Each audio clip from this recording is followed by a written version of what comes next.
Hello प्यारे बच्चों, मैं सेल्फ मोहित गौरावत और आज बात करेंगे हम लोग बॉडी फ्लूइड एंड सर्कुलेशन की। राइट क्लास 11th का ये टॉपिक है, बहुत ही ज़्यादा इम्पोर्टेंट है। ह्यूमन फिजियो का ये टॉपिक है और नीट में कम से कम 3% की वेटेज रखता है। नीट में हर साल क्वेश्चंस की बात करूँ मैं तो करीबन 2 to 3 क्वेश्चंस इससे पूछे जाते हैं। अगर इस चैप्टर को हम कुछ सब टॉपिक्स में कन्वर्ट करें तो बात करते हैं, सबसे पहले हम बात करेंगे ब्लड की और ब्लड के साथ पूरा लिंक पढ़ेंगे। ब्लड के अंदर हम blood groups, RS system and etcetera बहुत सारी ब्लड की कुछ थ्योरीज पढ़ेंगे। उसके बाद बात करता हूँ मैं तो हम लोग इसके अंदर ह्यूमन हार्ट के बारे में डिस्कस करेंगे बेटा। फोर चैम्बर हार्ट क्लास 10 में रखा था ट्रांसपोर्टेशन में, वैसे ही अब उस हार्ट को पूरा डिटेल में पढ़ना है और साथ साथ हार्ट से रिलेटेड कई सारी डिसऑर्डर्स के बारे में, जैसे आपने सुना होगा हार्ट अटैक है ना, इंपॉर्टेंट है, तो नॉर्मल है आजकल, है ना। साइलेंट अटैक कैसे होता है, ये सब डिसऑर्डर्स हम लोग पूरा इससे डिस्कस करेंगे। लास्ट हमको 3 इयर्स से अगर मैं देखूं तो एनसीईआरटी बेसिक पेपर बन रहा है, तो कहीं ना कहीं 2 से 3 क्वेश्चंस भी एनसीईआरटी की लाइंस में से ही आएंगे। हम ये चैप्टर पढ़ने के साथ साथ एनसीईआरटी भी रीड करेंगे साथ के साथ, क्लियर है। और लास्ट ईयर कहाँ से एनसीईआरटी की लाइन से क्वेश्चन आए वो भी हम डिस्कस करेंगे।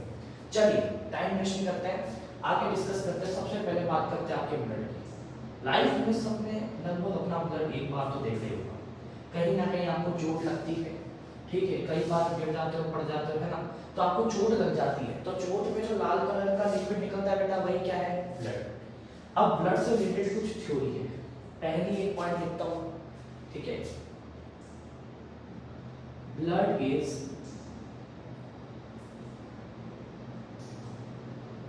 Fluid connective tissue. अब ये फ्लूइड की जगह आपके एनसीईआरटी में इस साल, लास्ट ईयर आपने नहीं पढ़ा था, इस ईयर आपको दे दिया blood is special connective tissue. क्या दे दिया है, स्पेशल कनेक्टिव टिश्यू।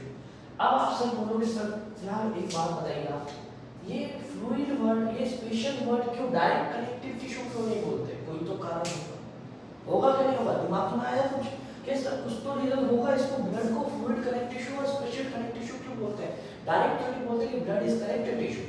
रीजन है बेटा उसका भी क्या है रीजन, उसका रीजन क्या है, ब्लड की सेल्स कभी डिवाइड नहीं करती एंड ब्लड में फाइबर क्या होता है बेटा, fibre absent, cell not divide, and third is cell not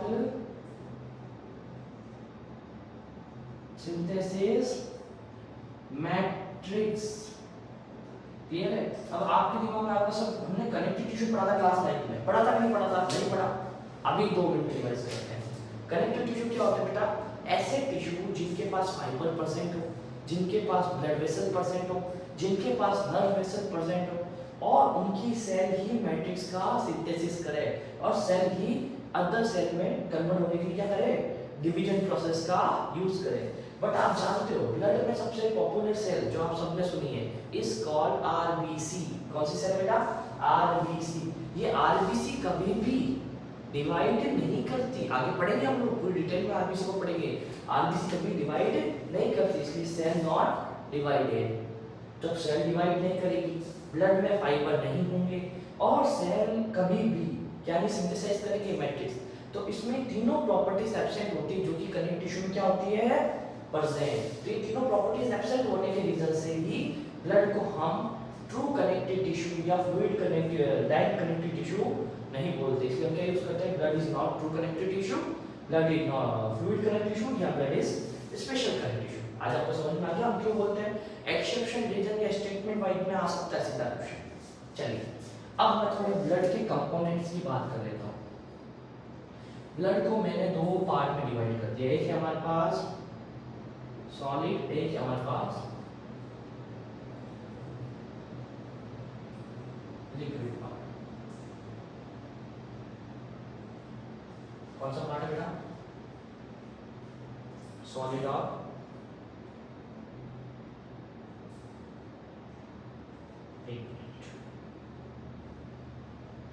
liquid part.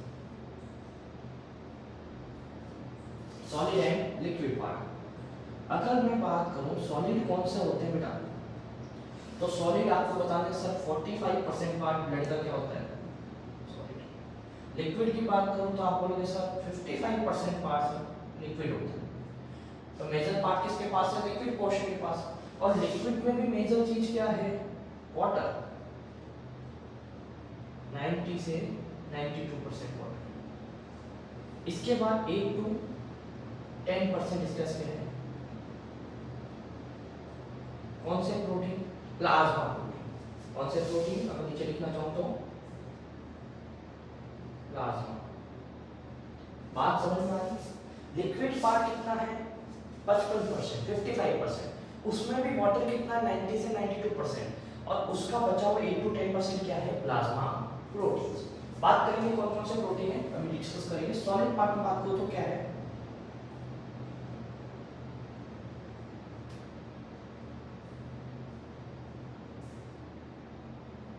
Formed elements. ये फॉर्म्ड एलिमेंट्स कितने हैं, 3 टाइप के होंगे sir, RBC, WBC and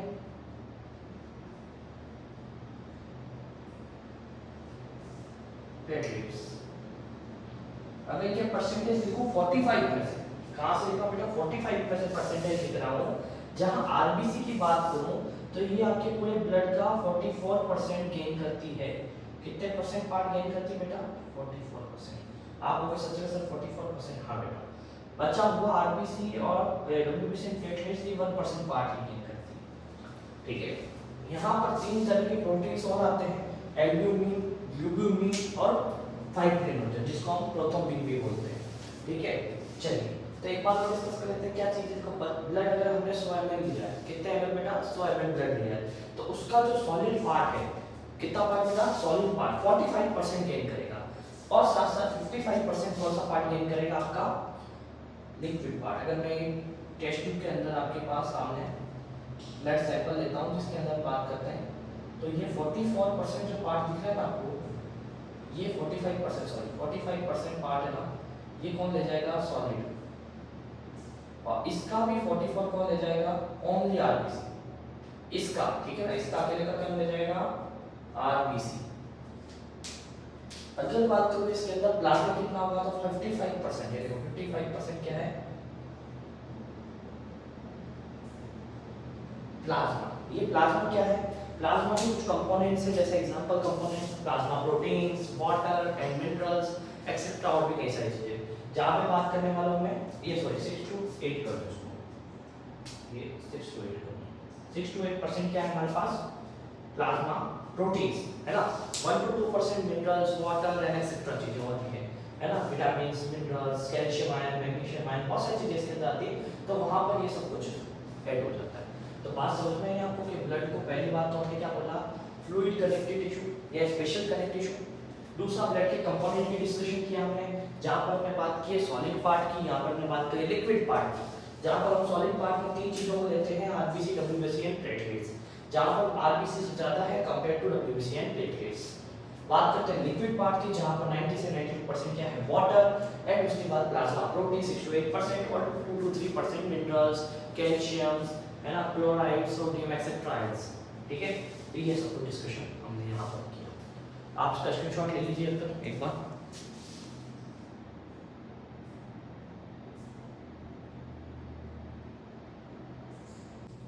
okay, हाँ वो थोड़ी प्लाज्मा की स्पेलिंग जो थी ना उसको सेट कर देना, वो फास्ट में लिख गई है ना, सो सही लिख लेना, ठीक है। बात करते हैं नेक्स्ट। अब कुछ ऐसे कंपोनेंट ऐसे जो है नेमिंग के बारे में बात करेंगे जो ब्लड से बहुत ज़्यादा रिलेटिव है, और ऐसी टर्मिनोलॉजी की बात करेंगे। देखो जितनी भी टर्मिनोलॉजी हमारी बायोलॉजी में यूज़ की जाती है, या तो लैटिन लैंग्वेज से यूज़ की जाती है या ग्रीक लैंग्वेज की यूज़ की जाती है ज़्यादातर। जैसे एग्जांपल लॉजी, यहाँ पर वर्ड यूज़ किया गया लॉजी, LOGY है ना। ये लॉजी का मतलब क्या हुआ, टू स्टडी, ठीक है। अब ये लैंग्वेजेस क्या है, बेसिकली डेड लैंग्वेजेस है, तो इसलिए इनमें न्यू वर्ड फॉर्मेशन नहीं होता है, इसलिए हम लोग साइंस के अंदर लैटिन एंड ग्रीक लैंग्वेज का यूज़ करते हैं। डेड लैंग्वेजेस हैं, इनका यूज़ होता नहीं है, इनमें नए वर्ड का फॉर्मेशन करने वाला कोई है नहीं। इसलिए बात करते हैं स्टडी ऑफ ब्लड की। अगर मैं बोलूँ आपसे कि स्टडी ऑफ ब्लड, अगर ब्लड के बारे में आपको पढ़ना है तो कहाँ पढ़ना है, सर क्या बोलेंगे बेटा, हेमेटोलॉजी। जैसे कार्डियोलॉजी होता है ना, वैसे ही हेमेटो वर्ड यूज किया जाता है आपके ब्लड के लिए, cause haematology. Process of formation है ना, ये process of blood formation. Blood formation क्या होता है बेटा, ब्लड कैसे बनता है उसके बारे में अगर आपको जानना है, इज कॉल्ड होमोपोइसिस। क्या बोलेंगे बेटा, होमोपोइसिस। ये होमोपोइसिस बेसिकली क्या है, ब्लड का फॉर्मेशन। ब्लड जो है कुछ जगह बनता है। एग्जांपल जैसे पता है आपको कि जब बच्चा छोटा होता है, जब मदर बॉडी के अंदर बच्चा होता है, योगसेक के अंदर ब्लड का फॉर्मेशन होना स्टार्ट होता है। उसके बाद ब्लड किडनी भी बनाता है, लीवर भी बनाता है, और भी ऑर्गन्स बनाते हैं, स्प्लीन भी ब्लड बनाता है, और फिर बाद में लास्ट में अब एंड में ब्लड कौन बनाएगा, बोन मेरो। बोन मेरो क्या है, कुछ स्पेशल बोन्स हैं जो कि ब्लड का फॉर्मेशन करती है। इन्हें क्या बोलते हैं हम लोग बेटा, बोन मेरो। और उसमें बेसिकली कौन सी बोन मेरो बेटा, रेड बोन मेरो, RBM है ना, रेड बोन मेरो। ठीक है, अब ब्लड का कलर कैसा होता है आपको बात करूं कलर के बारे में, तो रेड कलर होता है। ये रेड कलर बेसिकली प्रोवाइड कौन करता है, आरबीसी। आप बोलोगे सर आरबीसी करती है, अरे नहीं बेटा, आरबीसी कभी रेड कलर प्रोवाइड नहीं करती। आरबीसी रेड किसी और रीजन से होती है, वो है हीमोग्लोबिन। अभी हम जैसे से आगे पढ़ेंगे ना आरबीसी के बारे में, जैसे पढ़ेंगे वहां बताएंगे आपको कि रियलिटी के अंदर आरबीसी के अंदर जो हीमोग्लोबिन है वो करता है, आरबीसी नहीं करती रेड कलर प्रोवाइड, हीमोग्लोबिन करता है। क्लियर है। पीएच की बात करो, अगर आपके ब्लड का अगर पीएच चेक करना है आपको, तो कितना होगा, 7.4, जो कि एक तरीके से कैसा है, एल्केलाइन। कैसा है बेटा, एल्केलाइन। अगर बात करो बाय वेट, अगर ब्लड कितना होना चाहिए ह्यूमन बॉडी के अंदर, एक अडल्ट मैन के अंदर कितना ब्लड होना चाहिए, है ना, एक यंग मैन के अंदर कितना ब्लड होना चाहिए, तो बात करें एक यंग ह्यूमन या अडल्ट ह्यूमन के अंदर 7 to 8% बॉडी वेट का होना चाहिए ब्लड। एग्जांपल जैसे कोई व्यक्ति 100 kg का है, तो उसमें कितना ब्लड होना चाहिए, 7 से 8%, उसकी बॉडी वेट का 7 से 8%। लाइक अगर 100 kg का है तो 7 से 8 लीटर ब्लड उसके अंदर होना चाहिए।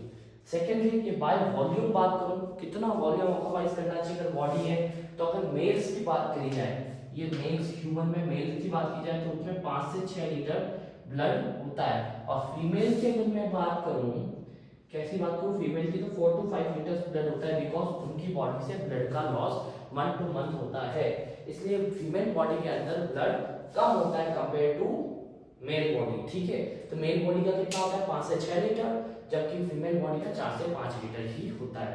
बाय वेट 7 to 8%, पीएच इसकी 7.4 होती है, जो कि एक एल्कलाइन है। साथ साथ कलर इसका रेड होता है, पता है। Process of blood formation is called hemopoiesis and study of blood is called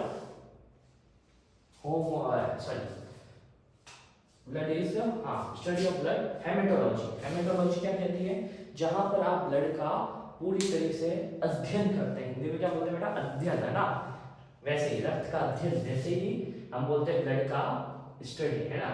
clear. तो यहाँ तक कुछ टर्मिनोलॉजी है जो हमें याद करनी है।